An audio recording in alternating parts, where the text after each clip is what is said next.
Saudara yang terkasih dalam Tuhan Yesus, selamat pagi.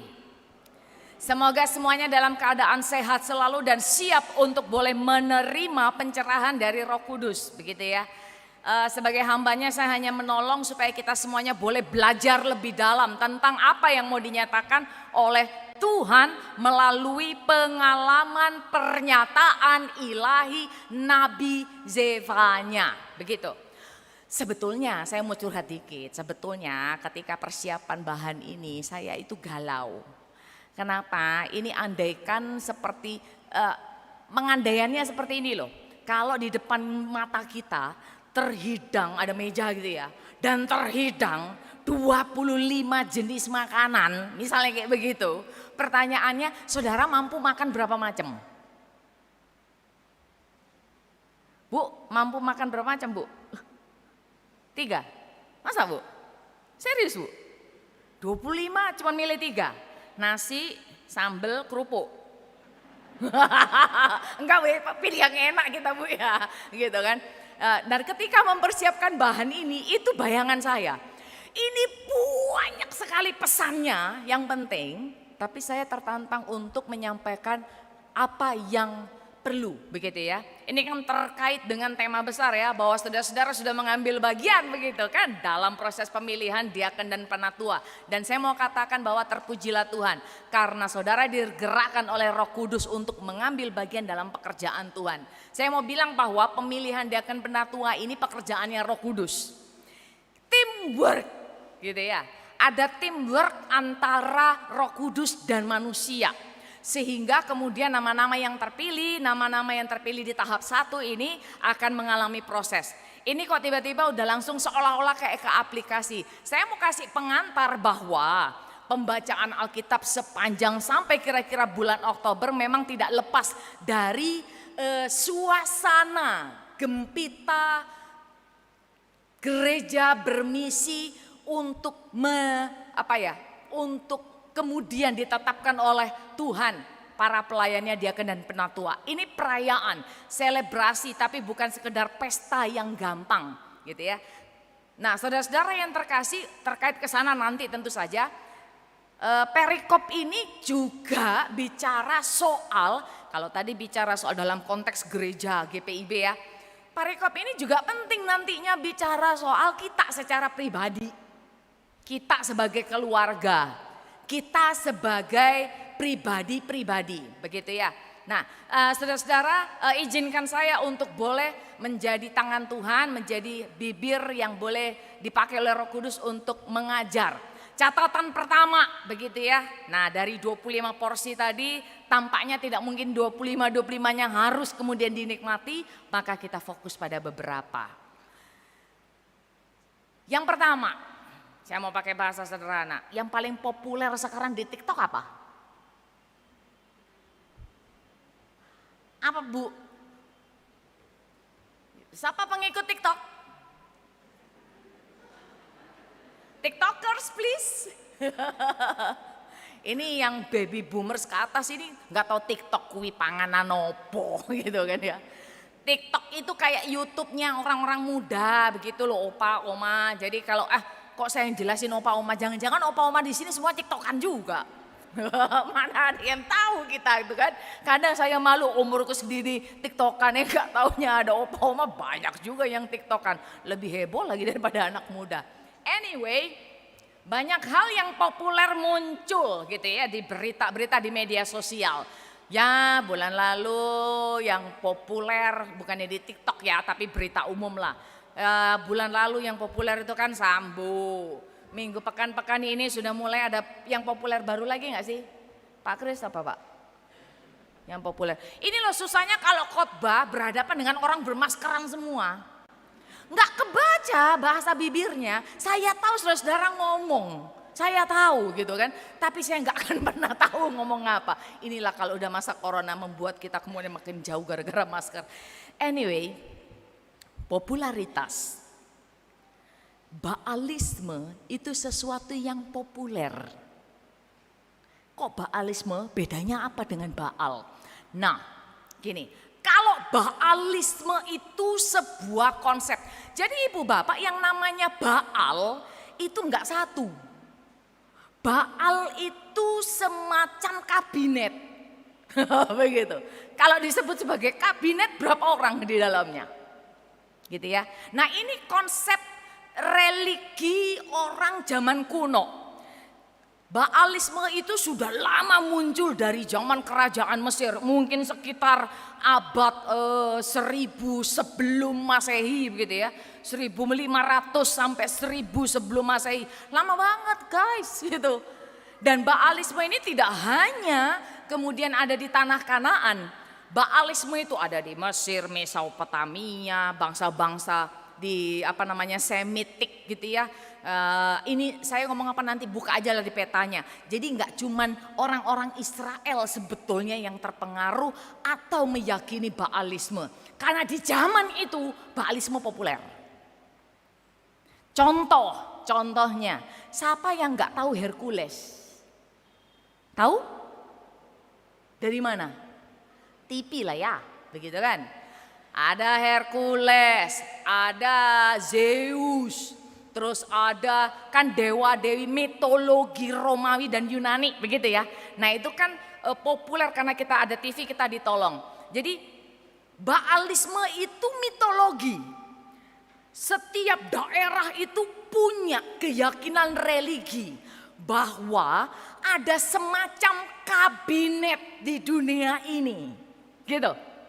Kabinet yang ngurusi laut. Jadi ada petugas yang ngurusi laut, ada petugas yang ngurusi gunung, ada petugas yang ngurusi soal kesuburan begitu. Nah, makanya kalau saudara perhatikan, ini catatan pertama, ini bicara soal sejarah sedikit. Kalau Bapak Ibu Saudara baca di ayatnya yang keberapa tadi? Ayat 5 gitu kan. Kenapa mereka berdiri berdoa di atas sotoh, berdoa kepada tentara langit dan juga mereka kemudian bersujud kepada dewa Milkom. Itu kan baru 3 yang disebut, Baal, tentara langit, dewa Milkom. Kalau tentara langit itu sebetulnya kurang lebih yang menyatakan itu tadi. Baalisme itu macam-macam. Gitu. Contohnya kalau misalnya saya butuh anak gitu ya, saya mau subur, saya mau punya anak, maka saya tinggal datang ke Dewi Asyera. Kalau di Yunani dia menjadi Dewi Afrodit. Pernah dengar istilah itu? Gitu kan. Nah ini kan beda zaman ini. Jadi setiap wilayah namanya bisa beda tapi penujuan religinya itu sama. Gitu loh kurang lebih. Nah saya nggak akan mengungkapkan ini dewa apa, ini dewi apa, tugasnya apa dan lain sebagainya terlalu lama. Pada intinya adalah Israel di zaman itu mereka tahu bahwa Tuhan Allah itu esa, tapi pada saat yang sama ternyata terpengaruh sama Baalisme, begitu. Itu latar belakang yang pertama. Kenapa menjadi populer? Kan pertanyaan begitu. Kenapa Baalisme populer? Karena memang diperkenalkan oleh siapa? Kan begitu. Pertanyaannya oleh siapa? Banyak faktor. Enggak cuma raja-raja. Sejak zaman Raja Salomo juga sudah diperkenalkan itu Baalisme. Kenapa? Karena Salomo kemudian menikahi secara politis begitu kan ya, istri-istrinya dari berbagai bangsa. Itu kan perkawinan politis juga begitu loh. Dan dampak dari perkawinan politis adalah masuknya agama-agama asing. Begitu. Nah itu catatan yang pertama. Saudara-saudara, catatan yang kedua adalah bahwa kenapa Tuhan Allah marah? Kenapa Tuhan Allah marah? Begitu ya. Jawabannya adalah karena aku sudah berkata kepadamu bahwa jangan ada ilah lain di lupa ya. Perintah keberapa? Hayo. Gitu kan? Kan Tuhan Allah sudah berkata begitu. Sejak ketika orang-orang Israel itu menerima 10 perintah Allah melalui Nabi Musa di Sinai. Jarak dari Musa, zaman Nabi Musa sampai ke Zefanya itu kan panjang saudara-saudara. Hampir sekitar 400 sampai 600 tahun. Tapi pesan itu adalah pesan yang mestinya gitu kan diingat oleh orang Israel. Jadi Intinya orang Israel itu bukan nggak tahu kalau Tuhan Allah itu bakal marah. Gitu loh. Orang Israel itu bukan nggak tahu kalau Tuhan itu tidak mau diduai. Tahu. Raja-rajanya. Tahu. Penduduknya. Tahu. Anak-anak kecil sampai orang lansia. Mereka tahu kalau Tuhan Allah nggak mau dikejikan begitu. Diduai. Apa mereka nggak tahu? Tahu. Kenapa? Karena sudah ada tradisi lisan bukan? Kalau engkau duduk bersama anak-anakmu, dimanapun kau berada, begitu kan Ulangan pasal 5 itu kan? Ulangan pasal 6 ayat 5 dan seterusnya gitu kan? Jangan lupa engkau bicarakan itu kepada anak-anakmu dimanapun istilahnya gitu kan. Bahkan ikatkan itu di tanganmu, di lenganmu, bahkan di kepalamu supaya apa? Itu sudah tradisi. Bukan mereka nggak tahu, tahu gitu. Nah saudara-saudara yang terkasih ini bicara soal perilaku. Itu yang kedua. Kenapa Tuhan Allah marah? Karena soal perilaku manusia. Bukan nggak tahu, gitu kan? Sederhananya seperti itu. Yang ketiga, kenapa Zefanya yang dipilih? Nah, saudara-saudara ini menarik. Kenapa Zefanya yang dipilih? Zefanya itu ketika diperkenalkan, memperkenalkan dirinya ya, lewat kitab ini, mungkin ini kelihatan sederhana. Mungkin kelihatan sederhana, tapi apa gunanya beliau Zefanya menyebut sampai keturunan kakek buyutnya? Enggak cuman bapaknya disebut, enggak cuma opung dolinya disebut. Bapaknya opung doli itu apa ya bahasa Bataknya ya? Kalau orang Karo pun saya nggak ngerti, nanti sampai rumah telaskan lah ya. Gitu kan? Bapak Ibu ngerti ya buyutnya. Apa gunanya ini Zefanya ini menyebut? Enggak cuman dia anaknya Kushi. Tapi juga bin Gedalia, berarti bapaknya namanya Kushi, opung namanya Gedalia, gitu kan ya. Sampai naik lagi, apalagi itu? Buyutnya namanya Amaria, gitu kan. Bin lagi, masih lima. Atasnya lagi Hizkia, itu kalau di Jawa namanya udah bapak, mbah, buyut, bapak, mbah, buyut, canggah gitu. Betul nggak yang lupa ya? Aku masih ingat, gitu kan? Gitu. Tapi apa gunanya Zefanya sampai nyebut? Karena dia mau track, melacak. Jadi pada waktu Zefanya itu berkarya, saudara-saudara, dia sejaman dengan Raja Yosia bin Amon. Raja Yosia itu terkenal karena apa? Karena dia melakukan reformasi spiritual. Begitu. Ladalah biarpun ini loh, Yosua itu bapaknya, kakeknya, sampai buyutnya, sampai canggahnya gitu kan. Tidak semuanya takut akan Tuhan. Meskipun Raja Yosianya takut akan Tuhan, begitu. Karena kakeknya sangat jahat dan hidupnya keji di hadapan Tuhan. Penyembah berhala dan lain melakukan berbagai gara-gara dipimpin oleh dia gitu ya. Termasuk juga si Zefanya. Ketika Zefanya dan Raja Yosia ada dipertemukan di zaman itu, ini namanya paket kepemimpinan komplit. Yosia melakukan pembaruan dalam kepemimpinan negara, gitu ya. Nabi Zefanya melakukan pembaruan dalam konteks spiritual, dan mereka bekerja sama. Karena akhirnya Raja Yosia tidak bisa dilepaskan kepemimpinannya, keberhasilannya tanpa gitu ya, tanpa dukungan, tanpa kerjasama para imam, para nabi dan lain sebagainya. Ladalah ini yang jadi soal. Untuk menciptakan pembaruan itu kan nggak mudah ya, begitu. Menciptakan perubahan itu nggak mudah. Contohnya saja, siapa di antara saudara-saudara yang terbiasa bangun pagi? Biasanya kalau para lansia itu bangunnya pagi-pagi begitu ya. Ada yang bangun jam 4, ada yang bangun jam 5, padahal tidurnya jam 3 pagi begitu. Mungkin saudara-saudara terbiasa untuk bangun pagi karena mengurusi anak, karena harus masak, ibu-ibu khususnya ya, karena harus berangkat kerja dan lain sebagainya. Itu semua soal kebiasaan kan. Itu soal ini kan. Ada orang lain yang shiftnya harus kerja malam. Itu berarti bahwa dia tidak akan bisa bangun pagi. Orang kerjanya malam sampai pagi. Itu berarti dia akan tidur sepanjang siang sampai petang hari dan seterusnya dan seterusnya. Nah, yang saya mau katakan adalah bahwa begini loh. Ini soal kebiasaan. Masyarakat yang patuh, masyarakat yang baik itu karena sebetulnya ada rutinitas yang baik. Rutinitas untuk mematuhi aturan, rutinitas untuk memenuhi etika dan seterusnya dan seterusnya. Kurang lebih seperti itu. Nah, saudara-saudara, dari 3 catatan ini saya sudah bilang tadi sebetulnya banyak yang mau sampaikan, tapi harus difokuskan.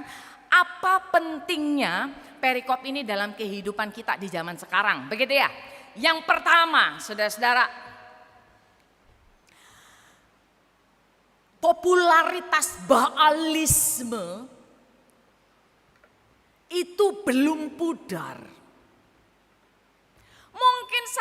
Mungkin saja zaman itu Baalisme dikenal oleh orang Mesir, orang Kanaan, orang Amon, orang Moab sebagai Baal, dewa Milkom, dewa Asnat, dewa Asyera, dewa segala macam, begitu ya. Tapi Baalisme itu tidak hilang. Enggak. Apa yang membuat Baalisme populer dan diminati orang di zaman itu? Karena mereka itu berarti umat ya, orang di zaman itu merasa bahwa ketika mereka memilih Baal tertentu, Baal ini menjawab kebutuhannya, begitu.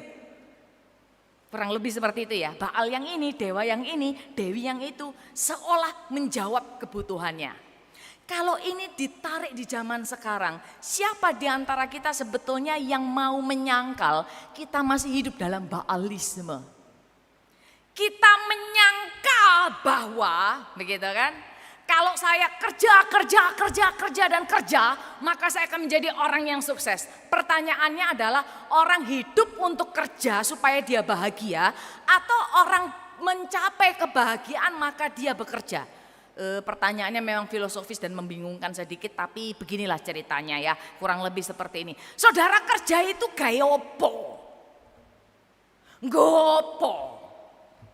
Untuk apa? Mau kayanya sampai berapa?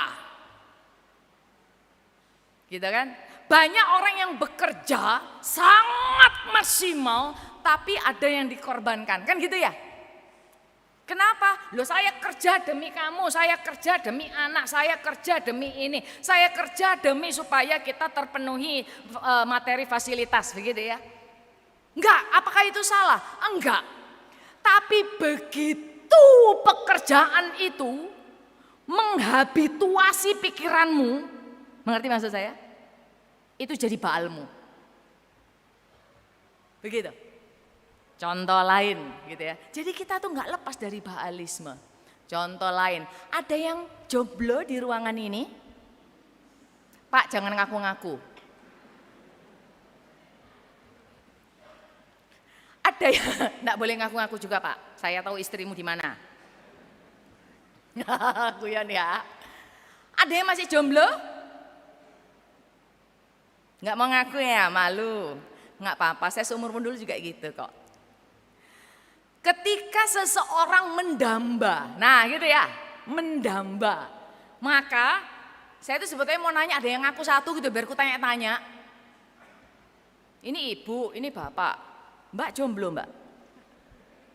Siapa? Oh alah, maaf ya. Ngaku-ngaku jomblo yang sebelah sana. Nggak ada yang jomblo ya? Bu, di sebelah ibu kiri kan ada yang jomblo? Gak ada ya? Yowes lah, aku tanya, aku jawab sendirilah. Kalau ditanya-tanya, harapanku itu punya pasangan seperti apa? Begitu ya? Misalnya gitu. Saya nanti, ini si jomblo nih, para jombloman. Nanti kalau aku punya pacar dan akan menikah, aku pengennya ini. Itu kan harapan ya, harapan. Dan zaman sekarang Bapak Ibu, harapan untuk mendapatkan jodoh misalnya gitu kan, itu kan sudah banyak aplikasinya. Gitu kan, saya nggak tahu aplikasinya apa, saya nggak pernah daftar juga udah punya suami, gitu kan. Tapi salah satu kalau nggak salah itu Tinder ya. Tinder ya, di luar negeri nggak sih? Itu Tinder ya. Bapak Ibu tahu kalau di luar negeri itu ada satu aplikasi namanya Tinder. Itu sebetulnya aplikasi yang diciptakan supaya orang bisa ketemu pasangannya gitu ya. Jiwanya, soulmate-nya gitu loh. Tapi ladala aplikasi ini kemudian menjadi nyeleneh karena orang bisa saja menggunakan aplikasi untuk dapat pacar semalam. You know what I mean? Gitu ya, dapat pacar semalam. Tek, oh ini aku suka, ini suka. Nanti kalau ternyata yang di sana juga nyuka aku ngeklik, aku suka dia, udah janjian lah. Itu kan aplikasi seperti itu. Nah yang terjadi adalah bahwa banyak hal di dunia ini yang sebetulnya mempermudah hidup kita, kan gitu ya. Untuk dapat jodoh sudah ada aplikasinya gitu kan. Tapi saking getunya, nah orang Jawa bilang kalau getu itu saking pengennya dari pagi ketemu pagi gitu kan ya. Searchingnya itu pokoknya, aduh, kenapa? Saya mau pilih ini. Yang terjadi adalah terkadang yang kita cari lewat gadget itu, ini contohnya soal jodoh ya, ini contoh-contoh ya. Apakah kenalan dengan orang secara online itu salah? Enggak, saya enggak bilang itu salah. Banyak metode yang Tuhan pakai untuk mempertemukan seseorang dengan jodohnya, begitu ya. Tapi yang saya mau katakan bahwa kalau pikiranmu dari pagi ketemu pagi, demi supaya engkau mendapatkan calon teman dekat itu, tapi energimu dicurahkan, pikiranmu dicurahkan, pekerjaanmu, keluargamu terabaikan gitu kan ya, sekolahmu terabaikan. Atau misalnya nggak cari pacar lah, tapi cari teman. Gara-gara ada teman asik, dirimu, jiwamu game asik. Nah ini game asik ini banyak ini, ya kan? Gara-gara game asik, jiwamu, pikiranmu bilang sama anak-anak Bapak Ibu Saudara dan bilang sama diri saudara sendiri. Kenapa? Karena orang tua yang kadang menciptakan baalisme di diri anak-anaknya supaya berdiam dia, biar diam dia, kasih dia gamenya, buka YouTube-nya. Nah, diam. Gitu kan orang tuanya ngobrol lagi, kan begitu kan? Baalisme itu adalah ketika engkau merasa kebutuhanmu dipenuhi oleh sesuatu. Itu baalisme. Engkau merasa engkau lebih bahagia. Coba tengok wajah anak-anak Bapak Ibu.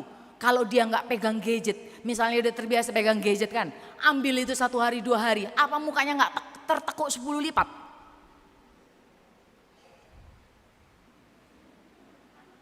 Gitu kan, betul gak? Betul gak? Ambil gadget itu dari dia, begitu bangun kasih makan terus kemacam, kasih gadget, kamu main dia sejam, tarik gadgetnya, udah mulai berulah kan anak-anak kita kan, mulai gitu, udah marah, sudah mulai marah, diajari nggak bisa, kamu cuma bisa 1 jam 2 jam, makin kenceng. Loh kok saya tahu aku punya ponakan. Kenapa? Karena anak-anak kita, nggak cuma soal anak-anak loh, orang remaja itu semuanya kita jadi zombie. Pikiran kita, otak kita, perhatian kita, semuanya orang Jawa bilang mentelengi HP terus. Ini suami, istri di sebelah, anak di sekitar, dan lain sebagainya kan begitu kan. Ada orang tua gitu kan, di jalan-jalan pun dipentelengi aja. Nanti kalau udah makan. Jadi hari ini belajar apa di sekolah? Ada tadi gurunya kayak gitulah gitu kan. Terus gimana? Gitulah. Mau sampai ya nanya nih ya, makan nih ya. Apa pula makan? Itu karena pikiranmu, hai anak-anak muda ada di HP-mu. Bukan dalam komunikasi dengan orang tuamu. Saya mau katakan itu contoh yang pertama ya. Bahwa popularitas baalisme tidak hilang. Belum. Yang kedua, saudara-saudara ini bicara soal perilaku. Kenapa Tuhan Allah sungguh menuntut supaya tidak boleh ada Allah lain di hadapanku. Emangnya Tuhan Allah nggak tahu bahwa gitu kan Baalisme itu populer? Tahu.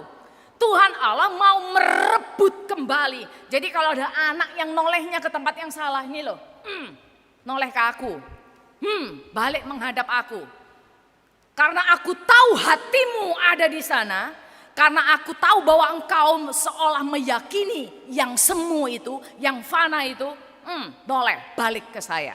Tuhan Allah mau katakan bahwa karena aku mencintaimu, aku mau menyelamatkanmu. Kalau Tuhan Allah itu tidak sayang pada umatnya, kan dibiarin aja toh. Ngapain sih Tuhan Allah menghabiskan energi yang begitu banyak? Sampai kemudian hari Tuhan itu kan.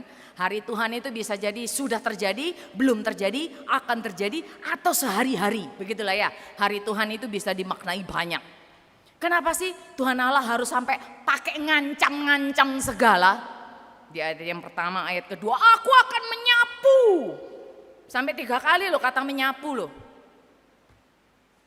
Gitu kan? Menyapu Tuhan Allah.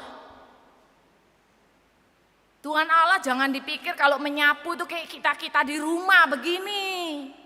Gak. Tuhan Allah kalau nyapu itu cuman begini. Seolah-olah kayak Thanos itu loh. Ya kan? Bersih.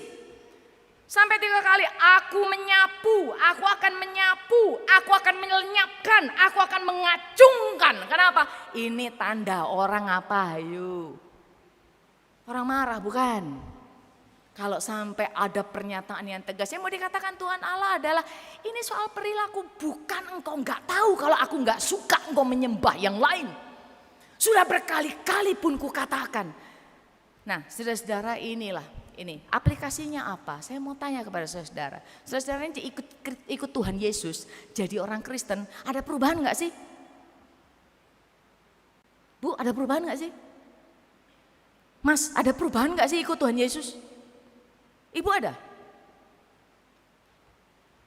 Ada perubahan nggak, saudara-saudara, mengaku menjadi pengikut Tuhan?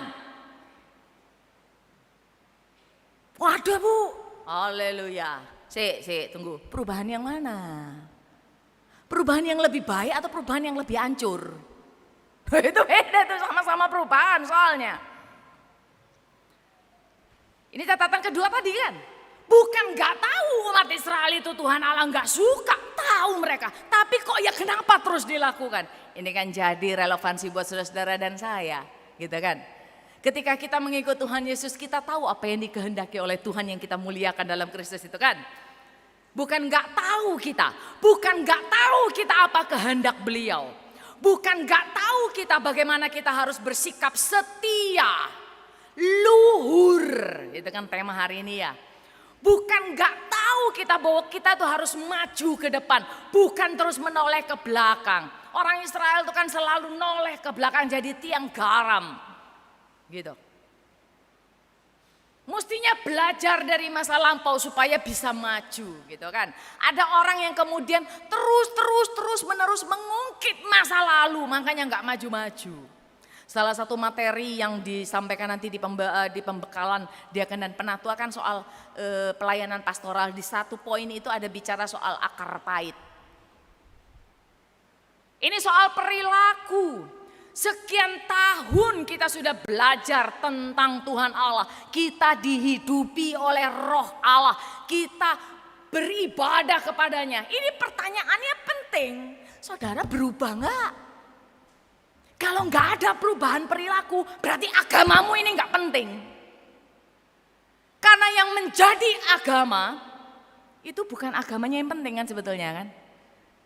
Itu berarti engkau tidak memasukkan apa yang baik dan benar dari kehendak Tuhan itu kan ke dalam diri kita. Loh ini kan realita, makin banyak orang Kristen jadi pendosa. Makin viral di sana sini orang-orang Kristen, anak-anak Tuhan. Gitu kan? Di satu sisi bisa jadi ia melayani di gereja, ia taat ke gereja dan lain sebagainya, tapi di sisi lain kemudian yang ditampilkan, yang dilakukan, yang dikerjakan berbeda. Lalu apa gunanya beragama? Gitu kurang lebih. Saya nggak marah-marah kok, percaya deh. Gitu kan. Ini gaya aku, memang gaya aku. Itu yang kedua, perilaku. Gitu. Yang ketiga, yang terakhir. Saudara-saudara, catatan yang terakhir ini adalah bicara soal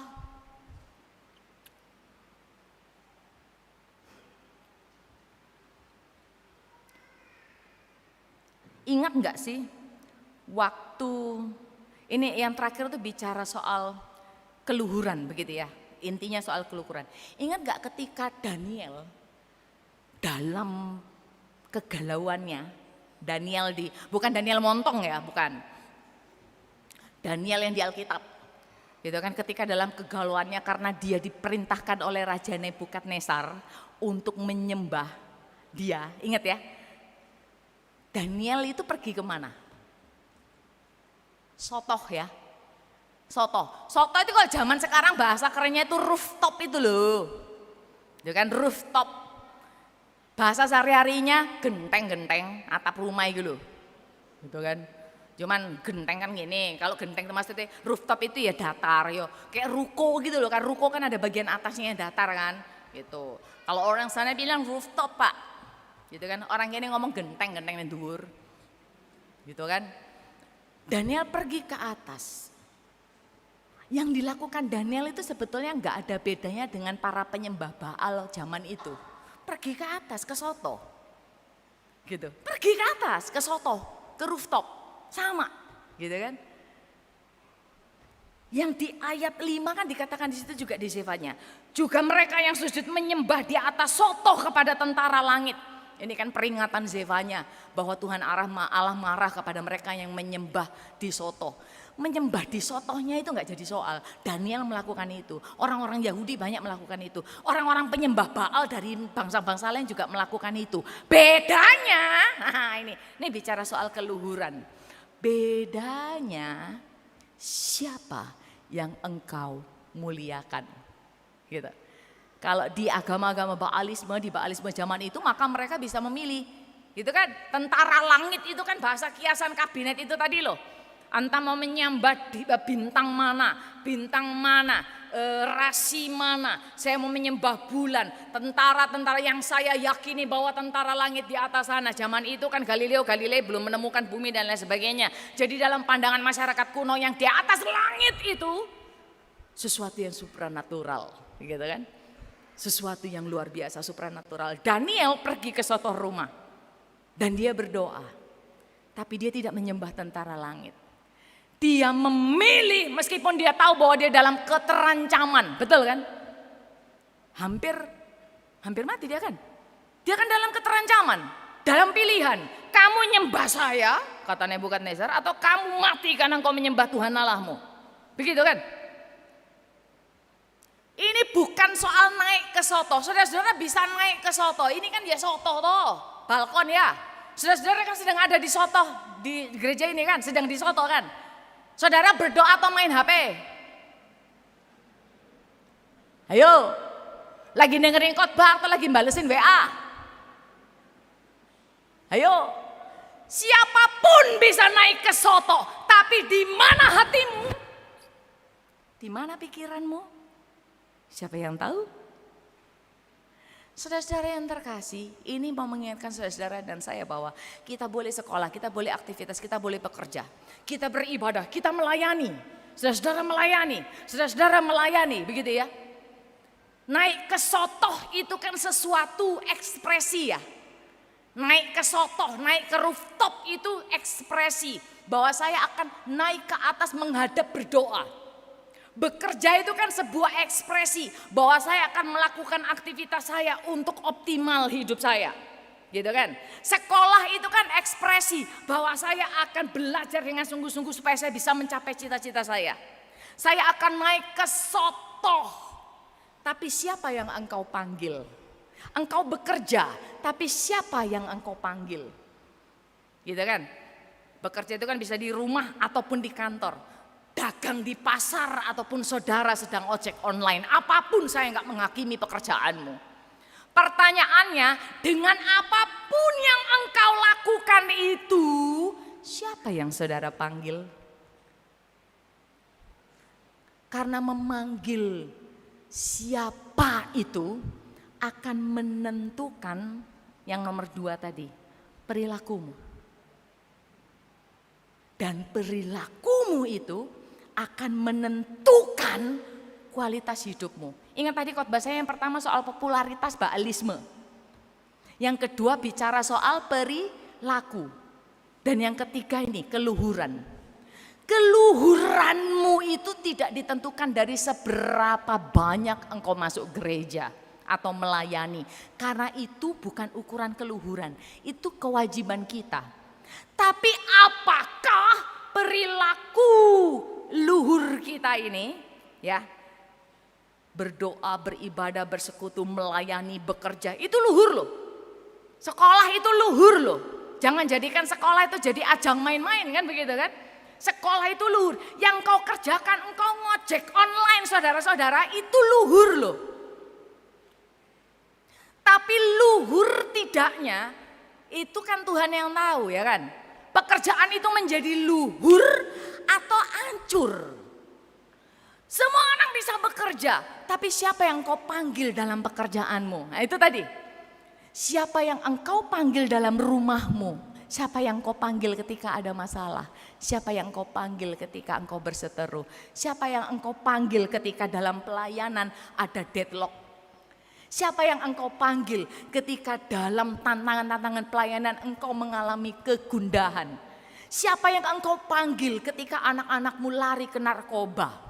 Siapa yang engkau panggil ketika pekerjaanmu macet gara-gara banyak hal, corona, resesi, inflasi dan lain sebagainya? Siapa yang engkau panggil ketika yang engkau cintai menjauhimu karena ada yang lain mungkin? Siapa yang engkau panggil ketika anak-anakmu menjauhimu sebagai orang tua dan lebih dekat dengan orang lain? Siapa yang engkau panggil? Karena siapa yang engkau panggil itu akan membarui hidupmu. Dan begitu engkau dibarui oleh Tuhan, perilakumu pun berubah. Begitu ya. Dan kalau perilakumu berubah, pertama, tidak akan ada satu Baal pun akan mempengaruhi hidupmu. Engkau pegang kontrol terhadap semuanya. Karena apa? Karena kita yang sudah dibarui Tuhan, kita tahu bahwa segala hal di dunia ini gak akan ada yang bisa menggoncangkan saya. Kenapa? Karena yang ketiga tadi, karena saya tahu siapa yang saya panggil. Jadi ini gak akan menguasai saya. Uang gak akan menguasai saya. Pekerjaan gak akan menguasai saya. Saya akan kerja dengan luhur. Dan seterusnya dan seterusnya. Maka saudara-saudara yang terkasih dalam Tuhan Yesus, adil, setia, kejujuran, dan semua apa yang baik yang kita harapkan itu hanya akan terjadi ketika engkau tahu siapa yang kau panggil. Sehingga engkau bisa apa? Maju, move on. Paham? Haleluya, puji Tuhan. Selamat memanggil Tuhan. Selamat bekerja sama dengan Tuhan. Selamat mengembalikan Tuhan dalam hidupmu. Terpujilah Tuhan. Amin.